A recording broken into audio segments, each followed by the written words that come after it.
اردو قواعد اس علم کو کہتے ہیں جس سے اردو زبان کا صحیح بولنا اور لکھنا آ جائے اور اس کا فن سیکھا جائے۔ اردو قواعد کو 5 حصوں میں تقسیم کیا گیا ہے۔ 1. علم ہجا یا املا، جس میں حرف کے حرکات و سکنات اور آوازوں سے بحث کی جاتی ہے تاکہ حرف کا صحیح تلفظ معلوم ہو جائے۔ نمبر 2 میں کیا ہے؟ علم صرف۔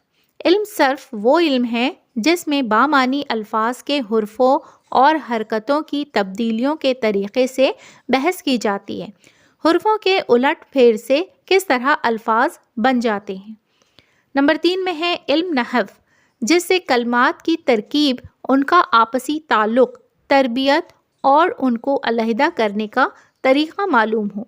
نمبر 4 میں ہے علم بلاغت، وہ علم ہے جس میں ان قاعدوں سے بحث کی جاتی ہے جس کے استعمال سے کلام پرزور، پسندیدہ، دلکش ہو جاتا ہے۔ نمبر 5 میں ہے علم عروض۔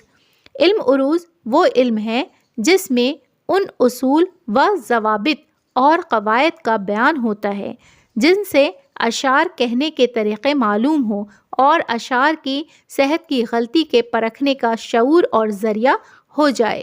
موضوع اور ناموضوع اشعار میں تمیز کرنا اس علم کی غرض ہے۔